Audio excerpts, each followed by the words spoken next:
ప్రవక్త ముహమ్మద్ సల్లల్లాహు అలైహి వసల్లం గారు స్వర్గం గురించి చెప్పినటువంటి కొన్ని విషయాలు చెప్పేటటువంటి ప్రయత్నం చేస్తాను.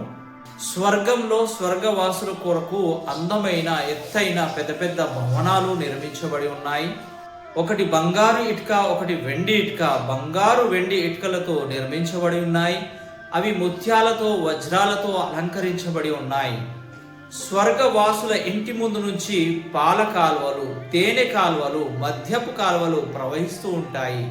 ఈ లోకపు మద్యం మనిషి యొక్క ఆలోచన శక్తిని మరియు ప్రవర్తనపై ప్రభావం చూపుతుంది, కుటుంబాన్ని నాశనం చేస్తుంది. కానీ స్వర్గంలోని మద్యం ఈ లోకపు మద్యంలా ఉండదు.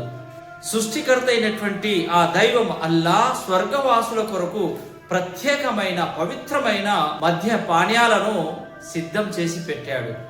తాగిన వారికి మత్తు కలగదు, తలనొప్పి రాదు, చెడు ప్రవర్తనకు దారి తీయదు.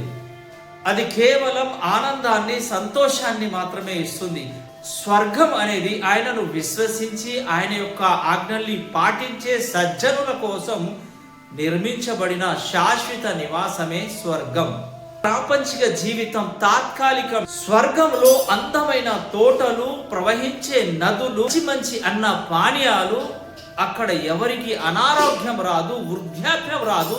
ఈ ప్రపంచంలో 100 ఏళ్ల వృద్ధుడై చనిపోయినా అక్కడ 33 సంవత్సరాల యువకుడిగా చేసి అతనికి స్వర్గంలో ప్రవేశపెట్టడం జరుగుతుంది. అక్కడ అలసట ఉండదు, భయం ఉండదు, బాధ ఉండదు, మరణం ఉండదు.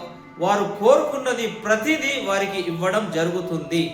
సృష్టికర్త అయినటువంటి ఆ దైవం అల్లాహ్ సత్ప్రవర్తన గల తన దాసుల కొరకు మనిషి కన్ను చూడనిది, విననిది, మనసు ఊహించినటువంటి ఎన్నో వరాలను స్వర్గంలో సిద్ధం చేసి పెట్టాడు.